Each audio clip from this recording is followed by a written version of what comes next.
Olá pessoal, bem-vindos a mais um podcast do canal Saúde Farmaponte. Esse mês falando sobre alopécia. Não percam os detalhes. Estamos mais uma vez com a doutora Stephanie. Isso aí, pessoal. Show de bola. Vamos falar sobre um assunto bem interessante dessa vez. Muito bacana. Interesse da maior parte da população, né? Queda de cabelo, quais as causas, o que pode acontecer, o que pode se fazer e assim por diante. Inscreva-se no canal, aciona o sininho, põe lá as notificações, para nós é muito importante e roda a vinheta!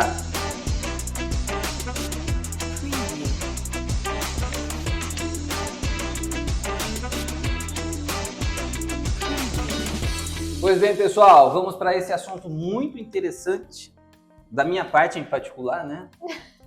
Na verdade, na maioria dos homens. Na maioria das homens. É uma coisa que homens. preocupa bastante o público masculino. Alopécia ou alopecia, né? Uma terminologia clínica, então a questão do acento gráfico não faz diferença. Então, vamos falar, o que você prefere falar? Alopécia ou alopecia? Alopécia? Alopecia acho que fica mais bonitinho. Alopecia. É. Eu também achei legal. Diferenciado. Alopecia, queda de cabelo, perda de cabelo, né? Existem várias, né? No homem, por exemplo, a calvície, a alopecia androgenética. Existem outras questões, por exemplo, relacionadas além da genética, questões autoimunes e assim por diante. Dá uma introdução para nós sobre o assunto aí, doutora Stephanie. A alopécia, na verdade, é uma queda de cabelo anormal, né? Porque o comum nós perdemos até 100 fios de cabelo diariamente, que é normal. Passando disso, aí a gente já considera uma alopécia, né? Porque normalmente a gente tem essa troca, né? A gente acaba perdendo alguns fios de cabelo, um cílio que cai, é uma coisa bem comum. Já no caso da alopécia, é uma perca anormal de fios no couro cabeludo ou pelos. Qualquer parte do corpo, não é só do couro cabeludo. Mas é mais comum nessa área do couro cabeludo, mas também ocorre em barba, né, em outras partes do corpo. Muito bom.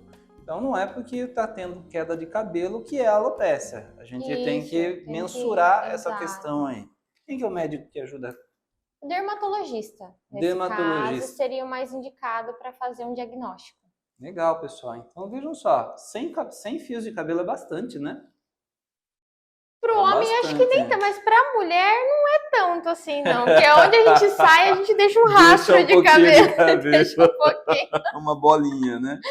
Tá certo, mas vejam só, é um volume interessante. Eu acho muito difícil a gente contar os fiozinhos de cabelo. Eu vou sair caçando. Se for contar meus fios de cabelo e der mais de 100, eu já vou ficar nervosa. Um dos grandes receios que a gente tem quando a gente expõe qualquer assunto relacionado à saúde é direcionar a pessoa a ela acreditar que tem um problema. Então, se está com queda de cabelo, não precisa aumentar sua ansiedade acreditando que você tem alopécia, que você vai ter falhas assim por diante. É uma questão de uma má alimentação, um problema anormal, né? Não chega a ser uma alopécia. Se for tratado e remediado, daí a gente já consegue reverter o quadro. Legal. A alopécia já é um pouquinho mais complicado. Muito bom, muito bom. Então é isso aí, ó, já é a nossa primeira pergunta, né? Nossa primeira pergunta era o que é alopécia e o que a diferencia da queda de cabelo comum. Então é isso, né, gente? É o volume, as concentrações, né? Os espaços que podem acontecer, tá? A gente colocou uma coisa um pouco diferente nas perguntas esse mês, né? Eu vou citar as referências, né? Então uma das referências boas, tá, gente? Para quem acompanha e quer saber de onde a gente tira a nossa base de informações, nesse caso, a maior parte das informações estão vindo do site sbdeboladdaniel.org.br, tá? A Sociedade Brasileira de Dermatologia.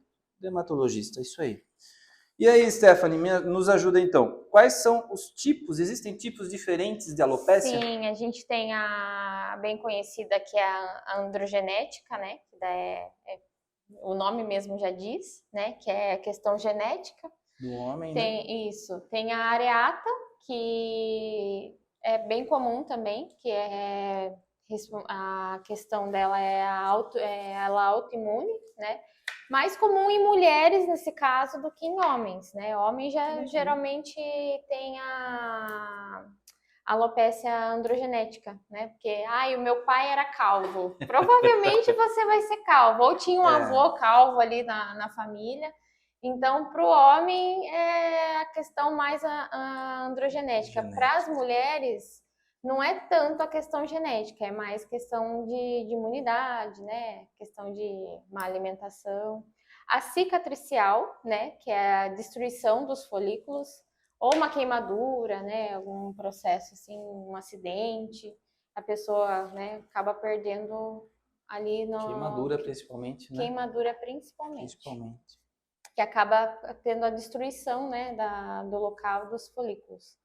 E eflúvio telógeno, que é relacionado ao estresse e a medicamentos. Olha, não conhecia esse termo, é um termo diferente, né?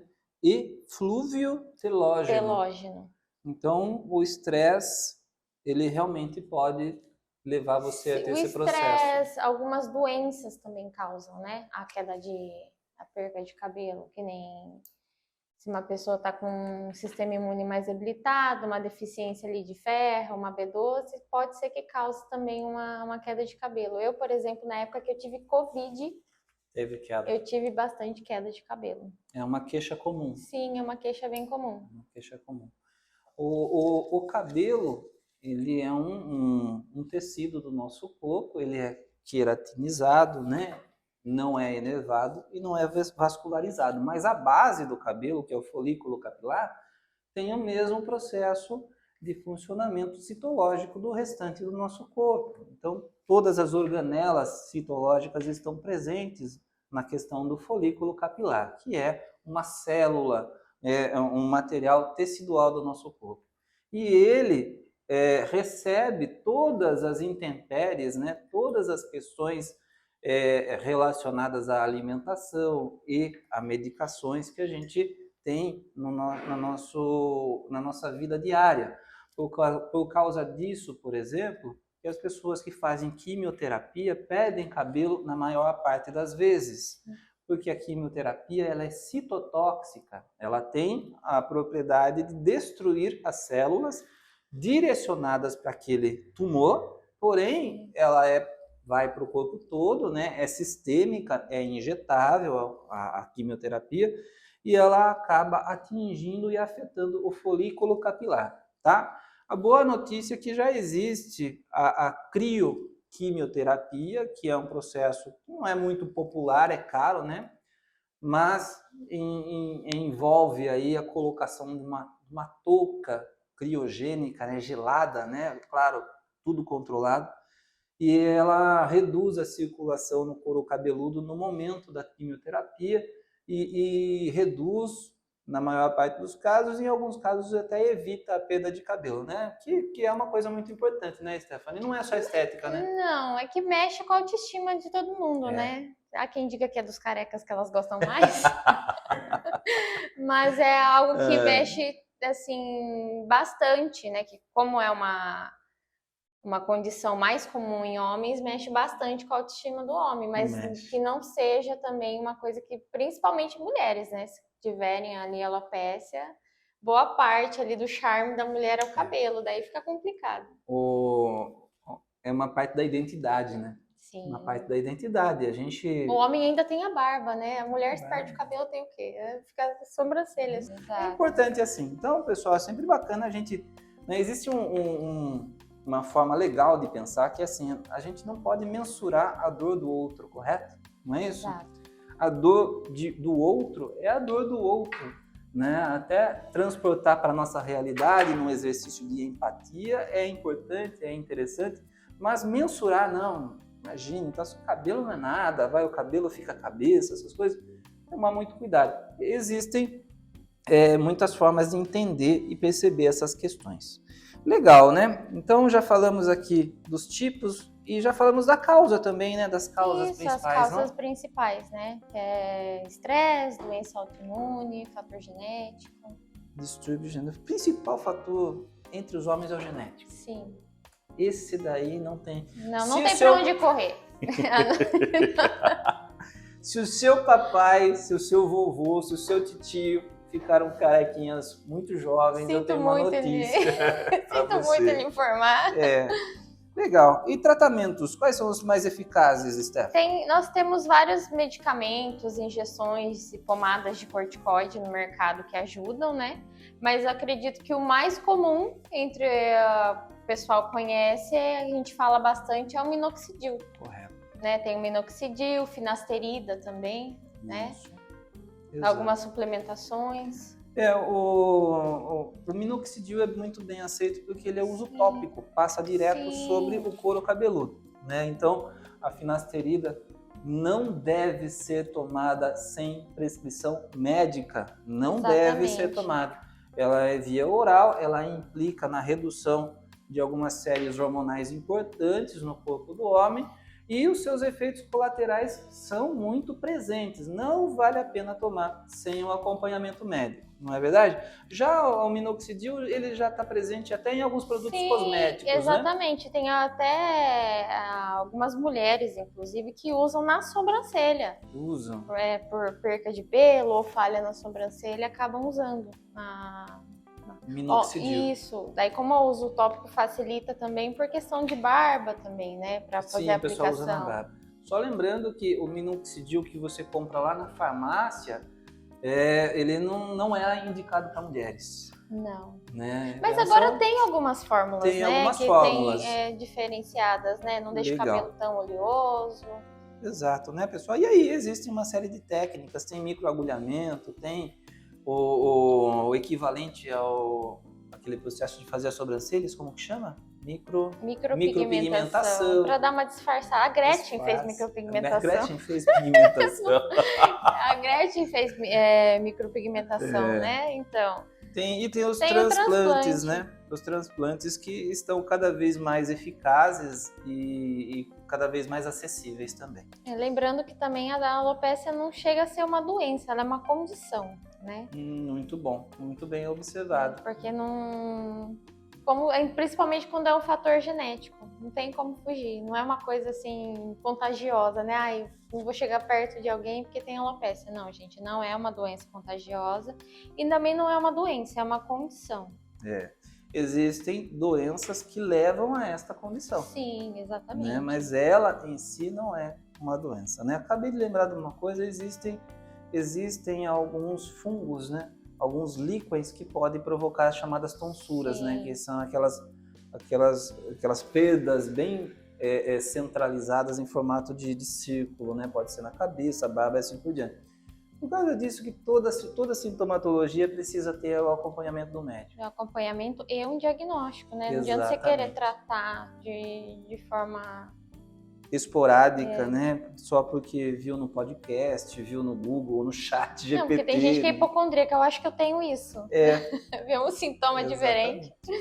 Legal. Vamos terminar dando dicas de como prevenir ou retardar a alopecia? Certo. Boa alimentação, controle do estresse, sei que é difícil, né? Mas evitar químicas agressivas, né? Principalmente no couro cabeludo, penteados muito apertados, né? Buscar ajuda médica sempre que notar algo incomum. O uso de acessórios também, né? Que são muito apertados também, né? Chapéu, boné. Chapéu, às vezes até o atrito com capacete. Também. Exatamente. E é isso então. Que legal. Pessoal, alopécia, uma característica, uma condição, não é uma doença. Existe uma série de condições que podem ajudar no tratamento, na prevenção. Sempre procurem o médico, que é o dermatologista. É mais uma questão. Hoje em dia, o SUS também oferece, né? Muito bom. Tratamento para o suporte, tanto psicológico quanto médico, para quem tem problema com alopecia. É isso aí. E vamos nos cuidar, vamos nos tratar, se necessário for. Exatamente. Show de bola, Stephanie. Mais um assunto degustado e debulhado com sucesso. Muito obrigado. Despedido, pessoal? Isso aí, pessoal. Muito obrigada. Dá um like aí pra gente. Põe ativa o sininho. É isso aí. Dá aquela força para nós. Muito importante. Segue o canal, dá seu like e até mais. Valeu!